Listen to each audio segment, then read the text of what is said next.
आज इस वीडियो के अंदर हमने पढ़ना है कि जो हमने मेटल्स थे, चाहे वो लो reactivity series, low of the reactivity series के आते हैं, चाहे वो मिडल में आते हैं एक्टिविटी सीरीज के, चाहे वो हाई में आते हैं, उनको हमने क्या किया था, उनकी रिडक्शन करके उनको मेटल में कन्वर्ट कर लिया।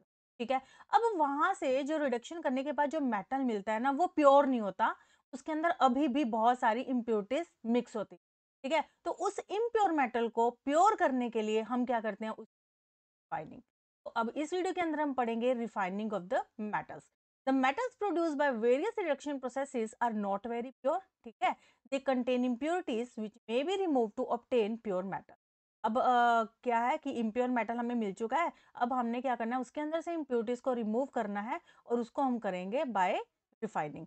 The most widely use method for refining impure metal is electrolytic refining. तो रिफाइनिंग हमने कैसे करनी है, बाय इलेक्ट्रोलिटिक रिफाइनिंग। तो मैनी मेटल, बहुत सारे मेटल है, जैसे कि कॉपर हो गया, zinc, tin, nickel, silver, gold etcetera, they are refined electrolytically. ठीक है। अब ये जो सारे मेटल्स है, इनको हम इलेक्ट्रोलिटिकली रिफाइन करते हैं। In this process the impure metal is made the anode. अब ये इलेक्ट्रोलिटिकली कैसे करते हैं, इसके अंदर हमने जो भी मेटल लेना है उसको, मतलब कि जो इम्प्योर मेटल है, ठीक है, जिसके अंदर इम्प्योरिटीज मिक्स है, उसको हमने ले लेना है एनोड के ऊपर। ठीक है। अब जो प्योर मेटल है उसको हमने कहाँ पे लेना है, कैथोड के ऊपर। And A solution of the metal salt, और जिस मेटल को हमने रिफाइन करना है, प्योर करना है, उसी का ही सॉल्ट का हमने क्या बना लेना है, सॉल्यूशन, और उसको लेंगे एज ए इलेक्ट्रोलाइट। ठीक है। तो ये होता है हमारा इलेक्ट्रोलिटिक रिडक्शन का प्रोसेस, और सॉरी, रिफाइनिंग का प्रोसेस। अब मैं आपको एग्जांपल लेके चलती हूँ, electrolytic refining of the copper. अब हम इसका एग्जांपल लेके चलते हैं कि कॉपर की इलेक्ट्रोलिटिक रिफाइनिंग कैसे करनी है। ठीक है। तो इसके लिए सब देखिए, ये हमारा एपरेटस सेट है। इस एपरेटस के अंदर क्या है, सबसे पहले जो हमने जैसे कॉपर को रिफाइन करना है, तो कॉपर सल्फेट का सॉल्यूशन हम इस कंटेनर, ठीक है, फिर हम लेंगे 2 इलेक्ट्रोड। ठीक है। अब जो एनोड होगा, एनोड मतलब कि जो बैटरी के पॉजिटिव टर्मिनल के साथ जुड़ा हुआ है, वहां पे हम ले लेंगे इम्प्योर कॉपर। ठीक है। अब इस इलेक्ट्रोड के ऊपर हमने जो भी हमारा इम्प्योर कॉपर था, उसको हमने इसके ऊपर ले लिया।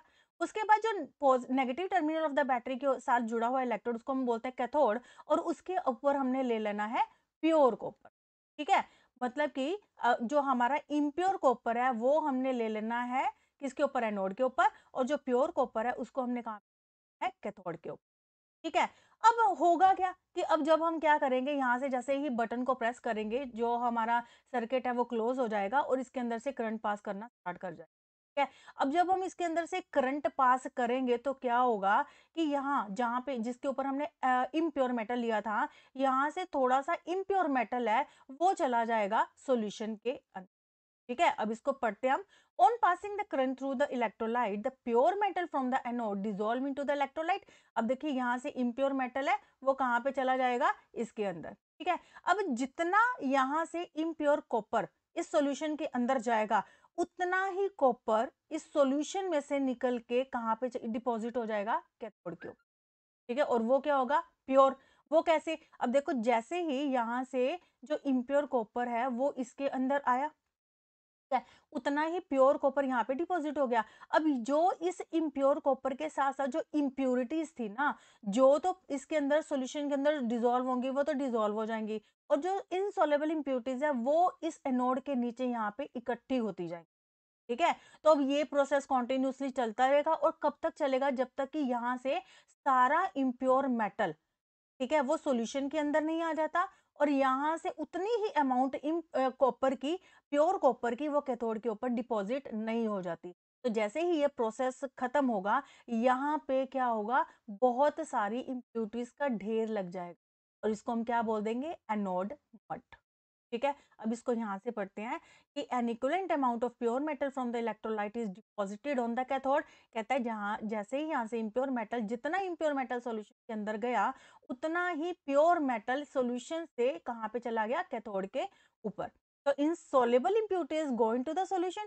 अब यहाँ से मेटल के साथ साथ इम्प्यूरिटीज भी तो आएंगी ना, तो जो इम्प्यूरिटी सॉल्यूशन के अंदर मिक्स है वो तो हो जाएंगी, और जो नहीं होंगी वो यहाँ पे नीचे इकट्ठी होती जाएंगी। एंड और इस एनोड के नीचे एक ढेर लग जाएगा इम्प्यूरिटीज का, और इसको हम क्या बोल देंगे, नॉट। तो इस तरह से हम किसी भी मेटल को क्या कर सकते हैं, बाय इलेक्ट्रोलिटिक रिफाइनिंग उसको प्योर कर सकते हैं। So this is all about the today topic, that is electrolytic refining of the metals. Thank you so much.